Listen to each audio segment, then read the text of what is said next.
নমস্কাৰ। আজি জয়ন্তমল্ল বৰুৱাৰ সহধৰ্মিনীয়ে যি 50 লাখ টকা ৰাজ সাহায্য পাইছে তাৰ ওপৰত অকণমান কথা পাতিব বিচাৰিছোঁ। এতিয়া কথাটো হ'ল তেখেতে 50 লাখ টকা ৰাজ সাহায্য পাইছে। এতিয়া অখিল গগৈ ডাঙৰীয়াই আজি অলপ দিনৰ আগত গৰুখুটিৰ যিটো দুগ্ধ প্ৰকল্প আছিলে সেই প্ৰকল্পটোৰ ওপৰত খুব ধুনীয়া এটা নিউজ কৰিছিলে। বিষয়টো এনেকুৱা ধৰণৰ, গৰু খুটিলে আহি থকা গৰু ৰাস্তাতে হেৰাল।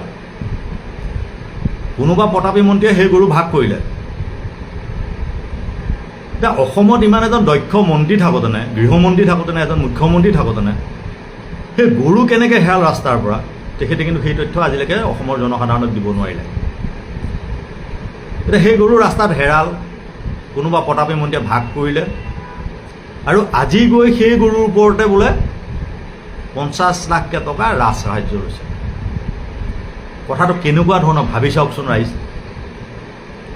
আৰু মুখ্যমন্ত্ৰী ডাঙৰীয়াই কৈ আছে যে কংগ্ৰেছৰ দিনত বেয়া কাম কৰিছিলে,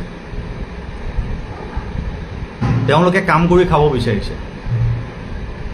এতিয়া যোৱা 15 বছৰৰ যি কংগ্ৰেছৰ কাৰ্যকাল আছিলে সেই কাৰ্যকালৰ চৰকাৰখনে লোৱা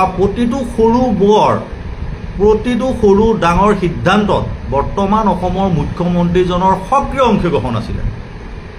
আৰু অকল তেখেতেই নহয়, বৰ্তমান বিজেপি চৰকাৰত থকা যিসকল প্ৰতাপী মন্ত্ৰী তেওঁলোকো সেই চৰকাৰখনত আছিলে। তেতিয়াহ'লে তেওঁলোকৰ আজিৰ ডেটত কিবা নৈতিক অধিকাৰ আছে নেকি? কংগ্ৰেছ চৰকাৰখনে বেয়া কাম কৰিছিলে বা কংগ্ৰেছ চৰকাৰখনক সমৰ্থন কংগ্ৰেছ চৰকাৰখনক সমালোচনা কৰা। মই কংগ্ৰেছৰ পক্ষত গৈ কথাটো কোৱা নাই, কিন্তু তেওঁলোকৰ যোনটো মানসিকতা, তেওঁলোকৰ নৈতিকতা, সেই বস্তুটোত মই কৈছোঁ। তুমি কালিলৈকে সেইটো দলত আছিলা কাৰণে দলটোৱে যিখিনি কৰিছিলে ভাল কাম কৰিছিলে, আৰু তাৰ কাৰণে সপক্ষে তেখেতে যুক্তিও দিছিলে যে অসম চৰকাৰে ধাৰ ল'ব নালাগে, বিভিন্ন ধৰণৰ কথা সেইটো সময়ত তেখেতে কৈছিলে।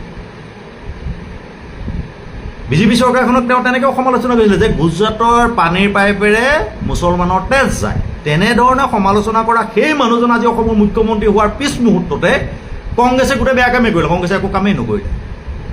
আৰু তেওঁৰ লগত সাংগে পাংগে থকা এটাই কেইজন মন্ত্ৰী আজিৰ ডেটৰ বিজেপিৰ মুদা ফুটা নেতা বা বিজেপিৰ মন্ত্ৰী।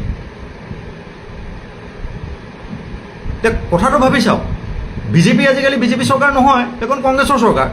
কাৰণ গোটেই মুৰব্বী নেতা মন্ত্ৰী সকলো কংগ্ৰেছৰ।